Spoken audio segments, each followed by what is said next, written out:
जैसे ग्रेविटेशन तो पढ़ रहा हूँ, लेकिन इस ग्रेविटेशन का मतलब क्या है ये दिमाग के अंदर कनेक्ट नहीं हो पाता। तो मैंने क्या किया कि कैपेसिटर के जितने भी क्वेश्चंस होते थे उन सारे कैपेसिटर के क्वेश्चंस को मैंने रट लिया।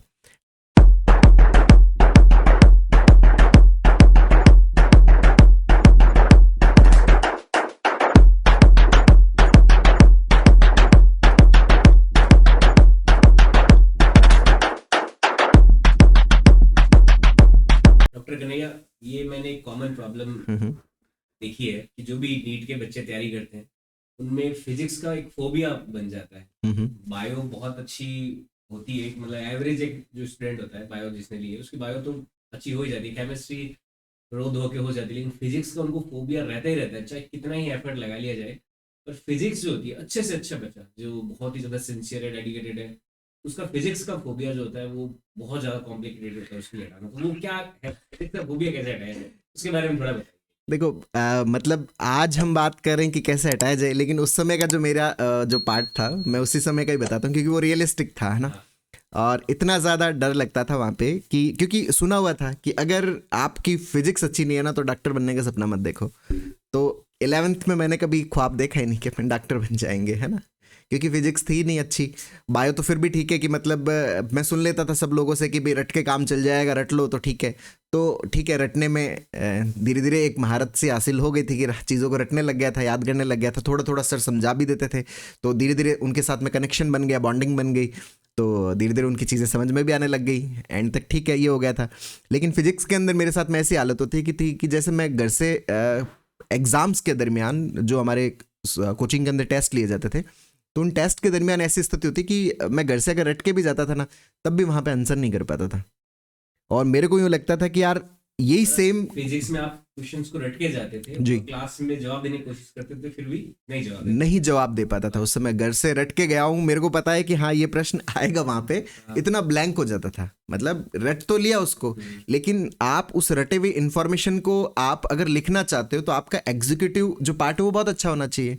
लेकिन एग्जीक्यूटिव पार्ट तभी अच्छा हो सकता है जब आप रिलैक्स होंगे, है ना। और रिलैक्स होने का मतलब आपका एक्टिव अटेंशन काम कर रहा है। एक्टिव अटेंशन का मतलब जहाँ पे आप ध्यान देना चाह रहे हो वहाँ पे आप ध्यान जा रहा है आपका।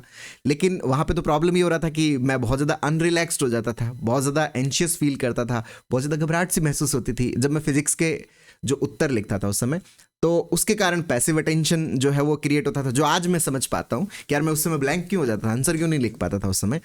तो वहाँ पे एकदम ऐसा हो जाता था कि बस लेटर तो पढ़ रहा हूँ, जैसे ग्रेविटेशन तो पढ़ रहा हूँ, लेकिन इस ग्रेविटेशन का मतलब क्या है ये दिमाग के अंदर कनेक्ट नहीं हो पाता। जो मेरे दिमाग के अंदर जो स्टोर्ड इन्फॉर्मेशन है, उस स्टोर्ड इन्फॉर्मेशन के साथ में ऐसा लगता था कि कोई कनेक्शन ही नहीं है उसमें, इतना ज़्यादा ब्लैंक फील करता था। तो ये प्रॉब्लम मैंने 12th के अंदर शुरुआती दिनों में मैंने फेस किया। तो इस फियर के अंदर मेरी जो बहुत अच्छी हेल्प की थी, जो मेरे उस जो गुरुजन हैं अमरनाथ सर, उन्होंने अल्टीमेट मतलब उस समय हेल्प किया हमें। और जब भी मुझे कोई भी वो फिजिक्स पढ़ाते थे अमरनाथ सर। और मैं क्या करता था कि मैंने बायो का ही कॉन्सेप्ट वहाँ पे यूज़ किया। अच्छा, बायो का कॉन्सेप्ट किस तरह से यूज़ किया कि मैं कोशिश करता था कि भाई एग्ज़ाम के दरमियान ये प्रॉब्लम आती है, तो जो रूटीन क्लासेस होती है, तो रूटीन क्लासेस के अंदर जैसे मान लीजिए कि आज वो ग्रेविटेशन का चैप्टर पढ़ाने वाले हैं, तो सर क्या करते थे कि उसके अंदर वो जो कोई भी टॉपिक होता था तो उसके जो एक्सरसाइजेज होती थी, इनिशियल एक्सरसाइजेज जो भी होती थी, तो वो क्या है कि किताब वाली करवाते थे क्लास में। तो मुझे आज भी याद है कि मेरा जो जहाँ से मेरा कॉन्फिडेंस थोड़ा सा बिल्डअप होना स्टार्ट हुआ था फिजिक्स के अंदर, तो वो जो बिल्डअप होना स्टार्ट हुआ था कि मतलब बायो में मेरे नंबर ठीक आने लगे थे। मतलब 30 में से मेरे 25-26 नंबर, कभी 28 भी आ जाते थे एंड तक जाते जाते। मतलब 1.5 से वहाँ तक की यात्रा तय कर ली थी, लेकिन फिजिक्स में स्टिल वहीं पे ही था मेरा। तो फिजिक्स के अंदर वो क्या है कि एक जो सर्किट वाला चैप्टर है, जो धारा का प्रवाह, जो 12th क्लास की बात बता रहा हूँ, जब से मेरा फिजिक्स का कॉन्फिडेंस बिल्डअप स्टार्ट हुआ, तो वहाँ पे क्या है कि वो जो है कि सर्किट वाला टॉपिक करवा रहे थे, उसमें जो पैरेलल कॉम्बिनेशन और जो सीरीज कॉम्बिनेशन के बारे में पढ़ाया जा रहा था। तो उसमें क्या है कि जो कैपेसिटर है उससे रिलेटेड क्वेश्चन था। और जो कैपेसिटर है, दो कैपेसिटर है वो पैरेलल में जुड़े हुए हैं, तो इनकी कैपेसिटी कितनी होगी। तो ये क्लास में क्वेश्चन था और उन्होंने पूछा कि भाई कौन जो है वो इसका आंसर कर सकता है, और मैं रट के गया हुआ था, मैंने सीधा आंसर बोल दिया।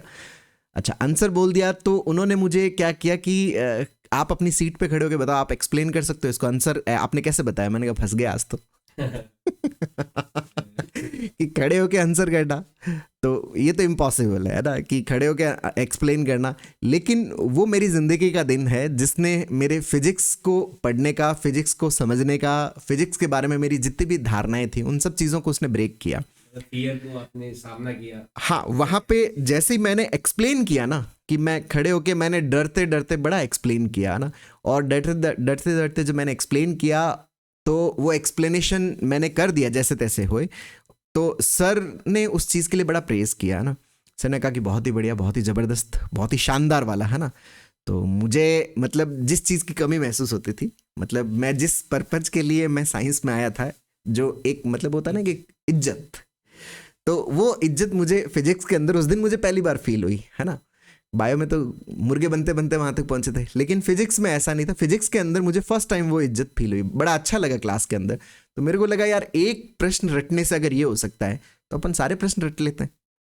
तो मैंने क्या किया कि कैपेसिटर के जितने भी क्वेश्चंस होते थे उन सारे कैपेसिटर के क्वेश्चंस को मैंने रट लिया। ठीक है, अब क्लास में आता तो आंसर करता था, तो आंसर सर एक्सप्लेन करवाते थे, तो एक्सप्लेन में कई बार बोर्ड के ऊपर जाके भी एक्सप्लेन करने लग गया। धीरे धीरे मेरा जो डर है फिजिक्स को लेके, वो डर मेरा खत्म होने लग गया। और वाकई में वो एक डर किस चीज़ का था? एक प्रेजेंटेशन का फियर था कि आपको सब लोगों के बीच में प्रेजेंट करना। अच्छा, जब मैं प्रेजेंटेशन करने लग गया तो प्रेजेंटेशन की एक खासियत होती है। प्रेजेंटेशन के अंदर क्या होता है कि जो मैं समझ पाता हूँ कि जब आप कोई भी चीज़ प्रेजेंट करते हो, जैसे एक टीचर जो होता है, जब तक वो बच्चों के साथ में इंटरेक्ट नहीं करता, जब तक वो डाटा प्रेजेंट नहीं करता, तो उसके अंदर एक टीचर की कॉन्शियस डेवलप नहीं होती। लेकिन एक बार अगर वो एक्सप्लेन कर देता है क्लास में, फर्स्ट टाइम अगर वो क्लास में जाता है और वो कुछ भी एक्सप्लेन कर देता है, तो उसके अंदर एक टीचर जैसा एक कॉन्शियस वो डेवलप होने लगता है। मतलब एक बच्चा डेवलप होता है, और वो जैसे जैसे आप चीज़ों को प्रेजेंट करते जा रहे होते हो, बच्चों के सामने बार बार डाटा प्रेजेंट कर रहे होते हो, धीरे धीरे वो टीचर वाला जो बच्चा है, मतलब वो जो टीचर वाली कॉन्शियस है वो बड़ी हो रही होती है। मतलब उसके अंदर जो, मतलब टीचर के लिए बता रहा हूँ। और मुझे वो अपॉर्चुनिटी मिली कि मुझे भी बोर्ड के ऊपर जाके एक्सप्लेन करना पड़ता था, क्योंकि आंसर रट के आ गया। अब रटी हुई चीज़ को वहाँ पे प्रेजेंट करना होता था। मैं ये मान सकता हूँ फिजिक्स का अगर फोबिया है जो नीट के उन बच्चों को, उनको अगर दूसरों को प्रेजेंट करे, बोर्ड के ऊपर एक्सप्लेन करे फिजिक्स के प्रिंसिपल्स को, फिजिक्स के न्यूमेरिकल्स को, तो कुछ हद तक उनको, हाँ, ये चीज़ बड़ी काम करती है। बहुत अच्छा फंडा है कि आपके लिए फॉर्मूला। हाँ, ये मेरे लिए फॉर्मूला बड़ा हेल्पफुल है कि आप जैसे क्लास के अंदर एक्सप्लेन कर दो, अगर क्लास के अंदर नहीं, आप कॉपी में भी एक्सप्लेन कर सकते हो, क्योंकि उसमें भी आप डाटा को प्रेजेंट कर रहे हो। जब आप चीज़ों को प्रेजेंट करते हो तो वो जो प्रेजेंटेशन है वो आपकी जो उस टॉपिक के बारे में आपका क्या सोचने का तरीका, आपकी जो कॉन्शियस है, उस कॉन्शियस को अपडेट करता है ना। आप क्या उस टॉपिक के बारे में समझते हो, आप क्या उस चीज़ के बारे में जानते हो, उसके बारे में आपकी जो खुद की ओपिनियन है, खुद की जो धारणा है ना, उन धारणाओं को अपडेट करता है। तो आप जब लोगों के बीच में एक्सप्लेन करते हो, क्योंकि एक्सप्लेनेशन के अंदर आपके अंदर एक टीचर की कॉन्शियस आती है, और टीचर का मतलब क्या है? जो सरल से सरल तरीके से उसको एक्सप्लेन करेगा, सरल से सरल तरीके से समझाएगा। अच्छा, सरल से सरल तरीके से कब समझा सकते हो? जब आपने खुद बहुत अच्छे समझा है, आपकी खुद की समझ अच्छी है। तो ये चीज़ मेरे साथ में उस समय हुई, और उस चीज़ ने मेरे फिजिक्स का फियर ऐसा हटाया कि उस समय फिजिक्स से रिलेटेड बहुत सारी किताबें आती थी, तो मुझे एटलीस्ट 8 to 10 जो फिजिक्स की बुक्स थी, उन सब के प्रश्न, उनके उत्तर ऑलमोस्ट मुझे याद हो गए थे, क्योंकि मेरे को ऐसा बड़ा मज़ा आने लग गया था फिजिक्स के साथ में, और बड़ा अच्छा लगता था। एक बार तो ऐसा हुआ था कि मैं, मतलब मेरे जो कोचिंग के अंदर वहाँ पे बैठा मैं पढ़ रहा था इंस्टीट्यूट के अंदर, और नाइट हो गई थी, कोचिंग बंद करके भी चले गए थे। फिर सर जो वापस आए, जिन सर की मैं बात कर रहा हूँ, वो आए और फिर वो मेरे साथ में बैठते थे, वो डिस्कस करते थे मेरे साथ में, क्योंकि फिजिक्स का मज़ा आ गया था, आनंद आने लग गया था। तो कोचिंग बंद करके चले गए आप अंदर बैठे? हाँ, अंदर बैठे मैं पढ़ रहा हूँ मज़े से। कैसे पता चला? वो लाइट्स जलती देखी तो वो आए वहाँ पे। क्या अच्छा, हाँ, कि अच्छा अंदर बैठा है, तू पढ़ रहा है? तो मैंने कहा हाँ सर। तो मैं जो है उस समय फिजिक्स पढ़ रहा था। मैंने सिर्फ 12th अपनी फिजिक्स में बिताया मैंने, और उसका ये जो बेनिफिट मुझे मिला कि जब हमारे 12th के एग्ज़ाम्स हुए, तो जो फिजिक्स का जो प्रैक्टिकल था, है ना, तो उस प्रैक्टिकल के अंदर जो मेरे नंबर थे वो आउट ऑफ थे मेरे, है ना। लेकिन ये सारा इसी वजह से हो पाया था क्योंकि इनिशियली तो हालत ऐसी थी कि 1-1.5 नंबर आता था, 2 नंबर आता था। 11th में तो ऐसे ही बीता पूरा। 12th के अंदर जो इंटरेस्ट क्रिएट हुआ, वो इंटरेस्ट इसी कारण से क्रिएट हो पाया क्योंकि मैंने लोगों को एक्सप्लेन करना स्टार्ट किया, समझाना शुरू किया। फिजिक्स के कॉन्सेप्ट समझाता था, कैपेसिटर को समझाता था, करंट को समझाता था, और साथ साथ में मैं 11th भी पढ़ने लग गया क्योंकि डर खत्म होने लग गया था। तो मेरे अंदर और ज़्यादा क्यूरियोसिटी जगती थी। और फिजिक्स तो अपने आप में एक सुपर्ब सब्जेक्ट है, अल्टीमेट सब्जेक्ट है। बस अगर उसका डर खत्म हो जाए तो आपको उसमें इतना ज़्यादा आनंद आता है, इतना ज़्यादा मज़ा आता है। और मुझे जो फिजिक्स पढ़ने से जो रोक रहा था वो मेरा फियर था। तो वो फियर धीरे धीरे धीरे धीरे धीरे मेरा काफ़ी कम हुआ। और फाइनली मतलब मैं अपने आप को, मेरे अंदर ऐसा कॉन्फिडेंस आ गया कि हाँ अब मुझे फिजिक्स आता है। जब 12th एंड हुआ और 12th एंड के साथ में मैंने एग्ज़ाम भी दिया। उस समय आरपीएमटी होता था, ऑल इंडिया पीएमटी होता था, सब्जेक्टिव पेपर होता था उस समय। उसके बाद में ऑब्जेक्टिव पेपर होता था, पहले प्री होता था, फिर उसके बाद में मेंस होता था। तो मैंने 12th के साथ में भी दिया था। तो 12th के साथ में जो है मेरा सिलेक्शन नहीं हो पाया था।